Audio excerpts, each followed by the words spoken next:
सो अभी रिसेंटली ना न्यूज के अंदर आप देख रहे होंगे कि बहुत ज्यादा ऐसी खबरें आई थी कि फलानी फलानी पटाखा फैक्ट्री में आग लग गई है ना, या फायरवर्क्स के गोडाउन में आग लग गई। तो फायरवर्क सेफ्टी का लीगल एंगल क्या है, राइट? आपसे यूपीएससी जब कोई सवाल पूछेगा तो वो फायरवर्क सेफ्टी के अराउंड बेसिक चीजें नहीं पूछेगा, वो पूछेगा कि कौन सा डिपार्टमेंट डील करता है, कौन सी मिनिस्ट्री डील करती है, बिकॉज न्यूज में काफी बार ये पर्टिकुलर चीज कवर हो चुकी है।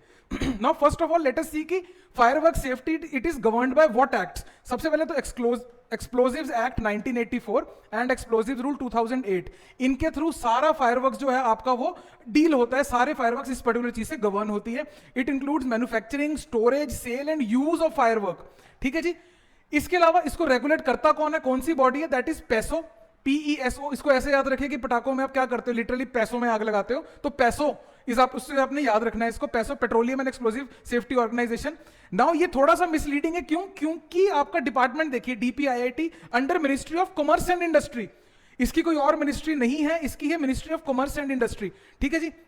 And this particular organisation it is responsible for licensing, certification and safety compliance. ठीक है, जितनी भी कंपनीज आपके फायरवर्क्स में डील करना चाहती हैं उसके लिए ये पर्टिकुलर आपकी एजेंसी है जो कि आपके ministry of commerce and industry के अंडर है।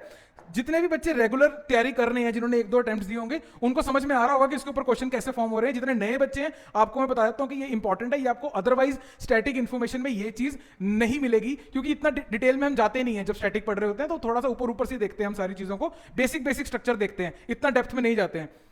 नो बेसिक एलिमेंट जो ट्रेडिशनल फायरवर्क में यूज होते हैं वो ये वाला। अगर आपको रेड चाहिए तो आपको स्ट्रॉन्शियम यूज करना होता है, उसके यहाँ पे इफेक्ट्स यहाँ पे लिखे हुए हैं। अगर ग्रीन इफेक्ट चाहिए, जैसे पटाखा फटता है तो ग्रीन इफेक्ट आता है, तो वो बेरियम से आ रहा होता है। ट्रेडिशनल फायरवर्क्स की बात कर रहा हूं मैं। कॉपर से ब्लू आता है आपका, और एल्यूमिनियम या एंटीमनी से आपका व्हाइट, या फिर वो जो ग्लिटरिंग वो से चमकने वाली जो होती है वो आपका एंटीमनी और एल्यूमिनियम के थ्रू वो चीज अचीव होती है।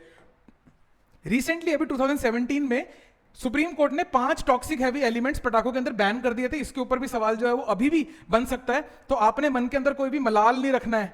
ठीक है, पटाखे चलाते हुए, पटाखों के बारे में पढ़ते हुए मलाल नहीं होना चाहिए। MALAL, mercury, arsenic, lead, antimony and lithium, MALAL. ठीक है, तो ये आपके वो एलिमेंट्स हैं जो कि बैन हो चुके हैं, तो अपने मलाल से याद रखेंगे कौन से बैन हो गए हैं। और पैसों में आग लगाने से अपने पैसों ऑर्गेनाइजेशन जो है वो याद रखनी है। बहुत आसानी से आपके क्वेश्चन जो है वो निकल जाएंगे। Thank you so much for watching this reel.